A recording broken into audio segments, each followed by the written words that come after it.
Өнөөдөр та бидний хэрэгжилж байгаа зүйлсийн өсөлтөнд дэлхийг хог хаягдлаар дүүргэхэд хүргэж байна. Хэрэгэлсэн зүйлсээ хайснаар хэрэглэгчдийн үүрэг дуустдаг. Хэдий тийм боловч хаягдал болсон элдв материалын хувьд хог болсон цагаас эхлэн шинэ процесст ордог юм а. Тодорхой хугацаанд чийг, гэрэл, бичил, битэн, цаг агаар болон химийн элдв урвалын тусламжтайгаар байгалийн бүтээгдэхүүн болон задардаг. Хаягдал болсон материалын бат бэх чанар бүтэц зэрэгээс шалтгаалan задарлын хугацаа харилцан адилгүй байдаг. Зарим нь хэдхэн хоногийн дотор байгалийн бүтээгдэхүүн болон задарч байхад нөгөө хэсэг нь хэдэн зууны турш задралгүй хадгалагдаж байдаг юм. Хэрэв бид хаягдал материалын задарч ялзрах хугацааг мэдэж чадвал олон жилийн турш задралгүй хадгалагддаг материалын хэрэглээг багасгах замаар байгаль орчноо сүйтгэхгүй цэвэр байлгаж болох юм.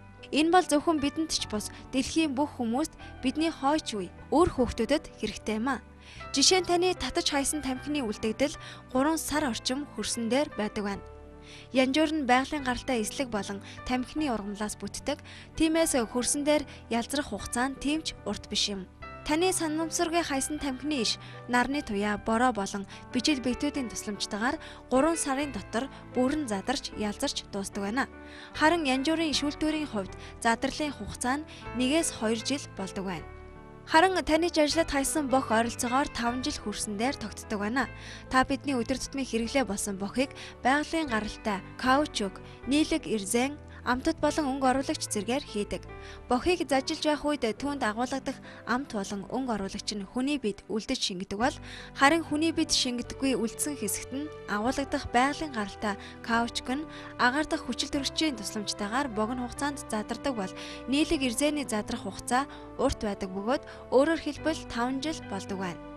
Харин цаасан материалын хувьд ойролцоогоор 3 сар хүрсэн дээр байдаг. Цаасыг бүрдүүлэгч материал нь эслэг учраас 3 сарын дотор задардаг байна. Харин цаасанд агуулгадах чигийн хэмжээ их бол түүний задралтын хугацаа уртасдаг.